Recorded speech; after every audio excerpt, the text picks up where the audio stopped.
Pessoal, por essa o Moraes não esperava. O STF comprou uma briga feia com um grande inimigo que agora ficou do lado de Jair Bolsonaro e pode ajudá-lo em tudo que ele precisa, no julgamento, na inegibilidade e até nas eleições de 2026, pessoal.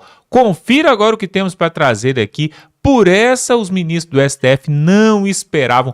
Olha o que eles inventaram para a cabeça dele e esse inimigo vai partir com tudo e vai ser um grande aliado de Jair Bolsonaro. Vejam só, pessoal, aos 48 do segundo tempo aparece essa notícia aqui que temos para trazer para você.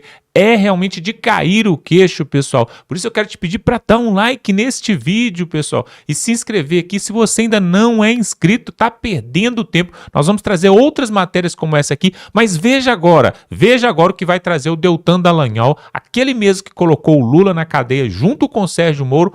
Olha que notícia excelente no início dessa semana que temos para trazer. Confira isso aí e temos muita coisa ainda para mostrar ainda aqui. Vamos para o vídeo e voltamos em seguida. Bora entender então qual que foi essa estratégia do PL contra o STF.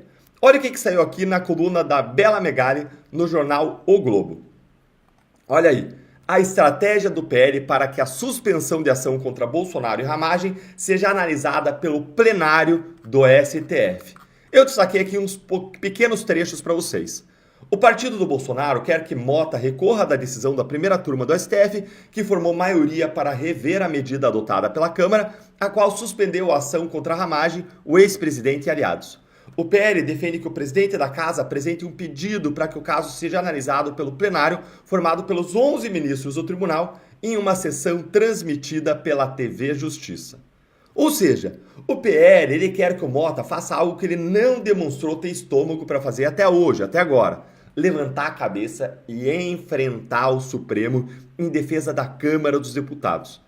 A estratégia de ter o próprio Mota como presidente da Câmara recorrendo ao STF para que o plenário, com 11 ministros, analise a suspensão do processo contra Bolsonaro é uma estratégia muito boa, porque ela joga o ônus da decisão para todo o Supremo, ou seja, força todos os 11 ministros a suportarem o peso de terem que dizer publicamente que eles vão violar uma decisão soberana da Câmara dos Deputados que foi decidida por 315 parlamentares, uma maioria muito expressiva. Uma coisa é a primeira turma formada por 5 ministros ir lá e pisar na cabeça da Câmara em votação no plenário virtual, escondida, sem debates, alcançando ali uma unanimidade. Outra coisa são os 11 ministros tendo que votar publicamente em uma sessão pública transmitida ao vivo pela TV Justiça para dizer mais uma vez que eles vão atropelar o poder legislativo e com chances ainda de divergências, como André Mendonça, expondo as ilegalidades, os abusos do processo para todo mundo ver. Isso coloca todo o ônus, todo o desgaste nas costas do Supremo, enquanto a Câmara fica parecendo aí injustiçada perante a opinião pública. E, diga-se de passagem, ela fica parecendo injustiçada porque ela está mesmo sendo injustiçada. Mas eu digo, fica parecendo por quê? Porque no Supremo, tudo bem ela ser injustiçada. O problema para o Supremo é ela parecer injustiçada. Politicamente, gente, para o Supremo é muito ruim.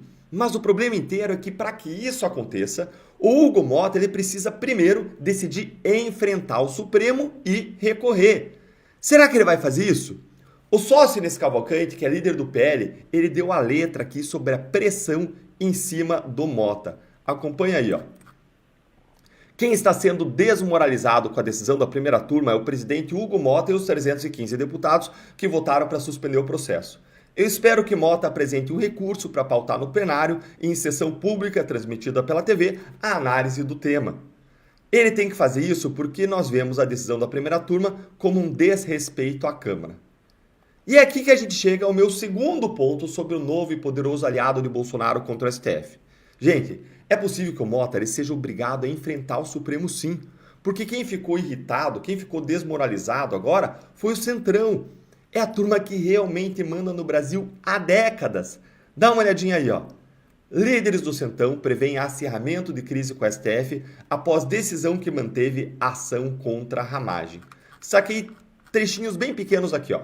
A aposta entre líderes ouvidos pelo Globo é de acirramento das pressões sobre o presidente da Casa, Hugo Mota, republicanos, por uma resposta ao Supremo Tribunal Federal. No entender dos líderes partidários, o STF atropelou a decisão feita horas antes pela Câmara, em votação expressiva. Foram 315 votos a favor e 143 apenas contrários. Dessa forma, as pressões seriam para que Mota responda à altura e não receba a pecha de permitir que o Supremo avance sobre as prerrogativas parlamentares. Gente, isso aqui é muito significativo. Tudo bem que o Centrão, enrolado com as emendas parlamentares e os seus esquemas de corrupção até o pescoço, ele tem muita gente com o rabo preso no Supremo, enrolado ali em investigações na corte. Mas o Centrão é um bloco muito grande, com muito poder e com muitos desses deputados com trânsito, inclusive proximidade com os próprios ministros do STF. Para o STF, uma briga com o Centrão não é boa, porque esse bloco ele pode pressionar Mota com sucesso a comprar uma briga contra o STF, que nem Mota nem o Supremo querem. O Mota tem ali engavetadas várias coisas relevantes. PEC das decisões monocráticas do Supremo, que foi aprovada no Senado, tem aquela CPI de abuso de autoridade que conseguiu assinaturas suficientes, tem uma série de projetos ali que podem impactar o Supremo que estão engavetados, e ele pode tirar da gaveta. Resta saber agora se isso aqui é uma bravata do Centrão ou se eles realmente foram feridos no seu ego, na sua vaidade, ou se eles se deram conta realmente que não dá para deixar o Supremo mandar no Brasil e atropelar a Câmara desse jeito. Por outro lado, a gente viu um Mota que também pode ser investigado a qualquer momento. O Supremo também pode tirar os processos aí envolvendo o Mota, o pai dele, da gaveta. Então tudo isso está em questão e nos resta agora acompanhar as cenas dos próximos capítulos e por isso eu quero ouvir a sua opinião. Você acha que o Mota vai enfrentar o STF depois da pressão do Centrão? Você acha que ele vai querer levantar a cabeça do Congresso e dizer não, Supremo, tem limite, tem uma risca no chão pela qual vocês não podem passar para o outro lado, que é a risca da Constituição de atropelar os poderes da Câmara? Olha, o STF já vem atropelando faz tempo, mas nunca desmoralizou e humilhou ninguém com tanto poder como o Mota assim na história. Pois é, pessoal, e o clima ali em Brasília tá mesmo pegando fogo. Olha só o caso do Ramagem. Vocês lembram que aconteceu na semana passada, né? A Câmara dos Deputados fez uma decisão ali em unanimidade, praticamente, em favor de Ramagem, e isso ia beneficiar diretamente o julgamento de Jair Bolsonaro. Aí o STF entrou no caminho para poder barrar e voltar atrás com essa decisão. Mas agora você vai ver agora o que o Ramagem vai falar aqui. Preste atenção no que ele tem para revelar. É realmente de cair o queixo. Isso que o Ramagem vai trazer aqui, porque ele sabe de coisas que eu e você não sabemos e agora ele resolveu falar, colocar a boca no trombone, porque alguém precisa colocar um fim nessa história, pessoal. Preste atenção no que vai falar aqui o Ramagem, aquele que foi indicado por Bolsonaro a PF, e aí o STF entrou no caminho, mas agora a verdade vai aparecer. Confira a matéria e voltamos em seguida. João, vamos falar sobre essa história de Ramagem. O que tá pegando aí, João? Todos os 5 ministros da primeira turma do Supremo Tribunal Federal votaram por restringir a decisão da Câmara dos Deputados que suspendeu aquela ação penal contra o deputado federal Alexandre Ramagem do PL do Rio de Janeiro, que é réu por uma trama golpista denunciada pela Procuradoria-Geral da República. Com isso, Ramagem deve continuar respondendo por 3 crimes: golpe de Estado, organização criminosa armada e tentativa de abolição do Estado Democrático de Direito. Fica suspenso, contudo, o trecho da denúncia contra ele relativo aos crimes de dano qualificado e deterioração de patrimônio tombado. Os ministros Cristiano Zanin, Carmen Lúcia, Flávio Dino e Luiz Fux seguiram o entendimento do relator, ministro Alexandre de Moraes, que apontou as restrições impostas pela própria Constituição sobre o direito de os congressistas suspenderem processos criminais contra algum de seus pares. Assim, a primeira turma confirmou o entendimento anterior do próprio Supremo, afirmando que o Congresso somente pode suspender o andamento de ações penais na parte que trata de crimes cometidos após a diplomação por algum parlamentar específico diante do caráter personalíssimo desse direito, enfatizou Moraes, que escreveu não ser que a suspensão beneficie corréus. A questão de ordem sobre o tema foi levada a julgamento após o presidente da Câmara, Hugo Mota, ter enviado um ofício para comunicar a decisão da Casa de suspender a ação penal sobre o golpe. O documento, contudo, comunicava a suspensão de toda a ação penal e não apenas na parte que se refere ao parlamentar que eu acabei de explicar aqui, e também não forneceu um recorte temporal para a suspensão. Ou seja, Pitori, os ministros acompanharam na primeira turma o ministro Alexandre de Moraes, algo que já era esperado. E aí ontem eu me deparei com esse vídeo feito pelo deputado federal do PL do Rio, Alexandre Ramagem. Vamos ver.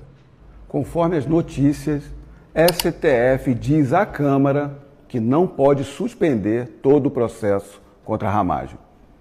o ministro Cristiano Zanin informou à Câmara dos Deputados que somente 2 crimes foram cometidos por Ramagem após a diplomação.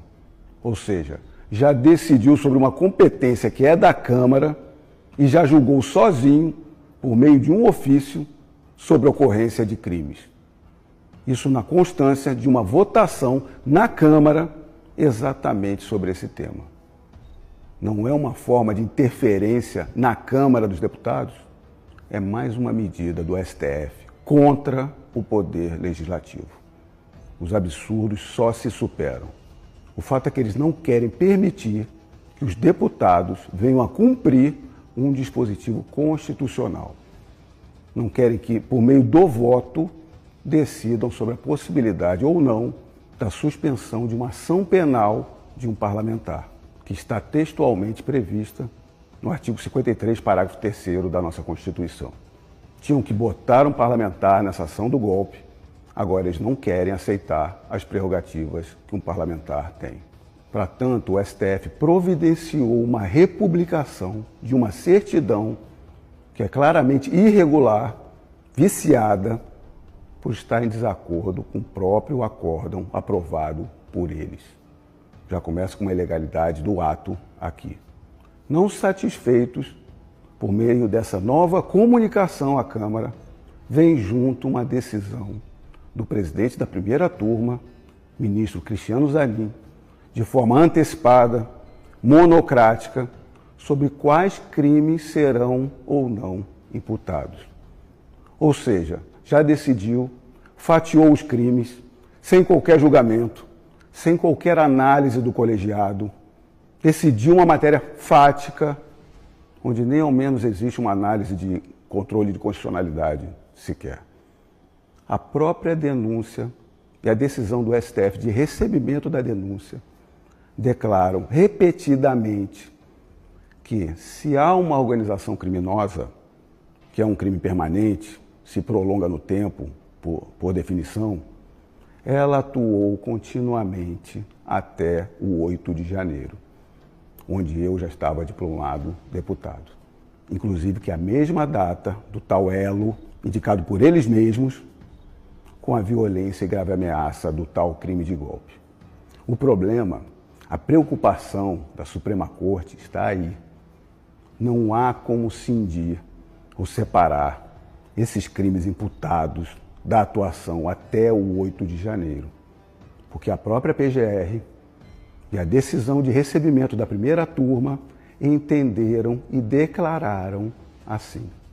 Então, a solução encontrada pelo STF, solução nada republicana, foi se manifestar fora do julgamento, aditando uma certidão a fim de interferir nos trabalhos da Câmara dos Deputados, para que uma legítima decisão política constitucional não possa chegar de volta ao STF. É mais um absurdo, mais uma usurpação que não pode prosperar. A Câmara dos Deputados tem que resguardar sua autonomia, suas prerrogativas, suas competências, como forma verdadeira de defender a Constituição e a nossa sociedade brasileira. Olha, Ramagem, aliás, esteve conosco na quinta-feira, conversando aqui com a audiência da Auriverde Brasil. O que mais me provoca agora é a sensação de que houve uma... Tomara que o termo esteja correto, uma facilitação, um nem aí do Hugo Mota para a votação que contou com 315 parlamentares dizendo tem que suspender. 315, a votação para PEC. Maioria mais do que qualificada, entendo eu. Por quê? Quando a votação é maioria simples, 257 votos. Para PEC, 308. Deu 315.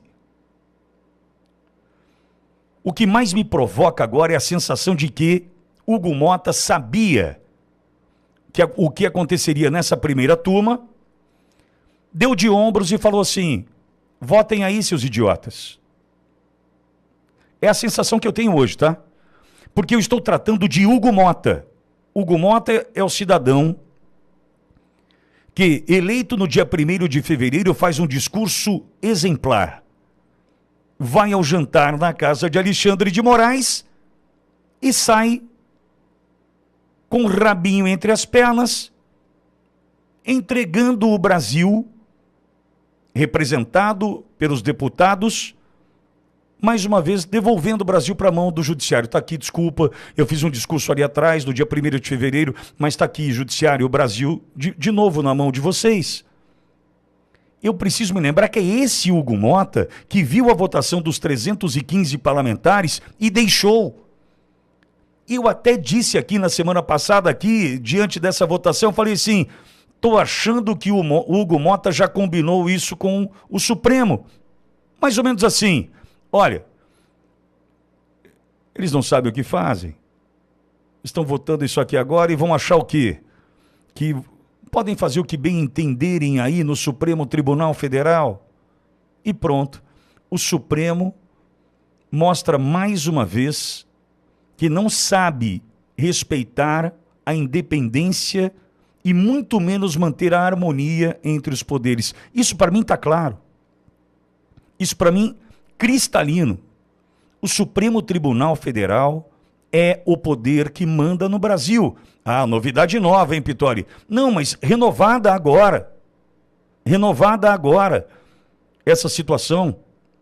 Renovada agora a decisão de mandar no Brasil como manda o judiciário, ignorando uma decisão que contou com um colegiado de 513 parlamentares, dos quais 315 votaram pela suspensão do processo. Semana passada, a hora que eu li essa notícia dos 315, falei assim, Hugo Mota combinou com os caras. Sabe jogo de truco, que você dá aquele sinal de zap, aquela piscadela, tinha um combinado ali para deixar avançar e chegar a 315 votos na casa, tinha um combinado ali.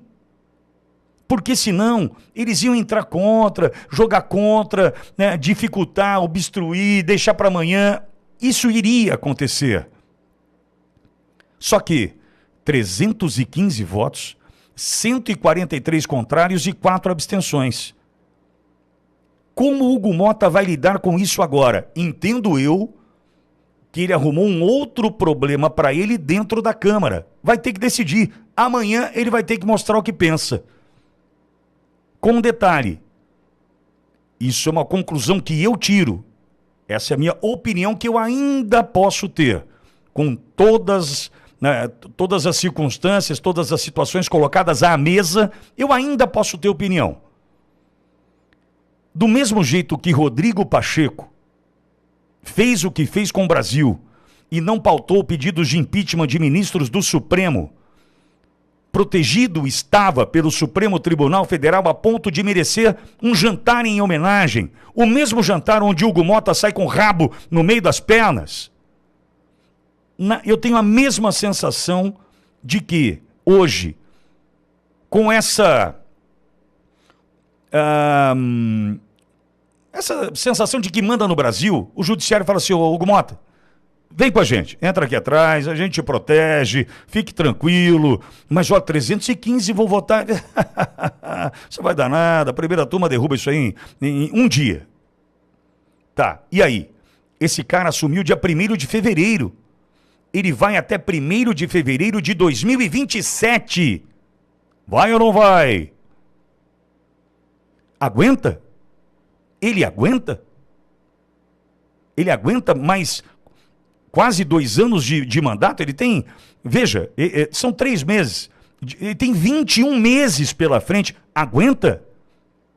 Se descobrirem que há o menor sinal de traição do ponto de vista do envolvimento do presidente da Câmara com as decisões que viriam ou virão do Supremo Tribunal Federal, ele resiste? 315 tira o cara. 315 podem tirar Hugo Mota da posição. E aí? Ele sem o título de presidente da Câmara, quem vai proteger Hugo Mota? Não sei se eu estou sendo claro, mas esse infeliz, ele precisa entender o seguinte, o bonitão, Você está protegido porque você tem um título. Só que tem um negócio. Célebre frase clichê. Rei morto, rei posto, meu velho. Você acha que tá bom pra você? Voltando à questão da presidência da Câmara, muita gente comentando ali no chat. Pingou, pode chamar a turma pra mim? Muita gente ali no chat falando, pô, Pitório, mas também votaram no Hugo Mota, vai esperar o quê? Olha, entendo eu, e preciso olhar de novo para o que o presidente Bolsonaro fez, entendo eu que hoje comandarmos comissões dentro da Câmara e do Senado, isso é importante. Por exemplo, vou dar um exemplo. Alcolumbre presidente do Senado, é ruim? É péssimo. Eu falei isso pro presidente Bolsonaro, é difícil para mim, né, pro Alexandre Pitório ir na prateleira e falar, me dá meio quilo de alcolumbre aí. Pô, não dá, não é bom. Só que imaginar que Flávio Bolsonaro hoje é presidente da Comissão de Segurança Pública do Senado, traz Sérgio Tavares, traz Glenn Greenwald, que contou o que contou na comissão, não é bom?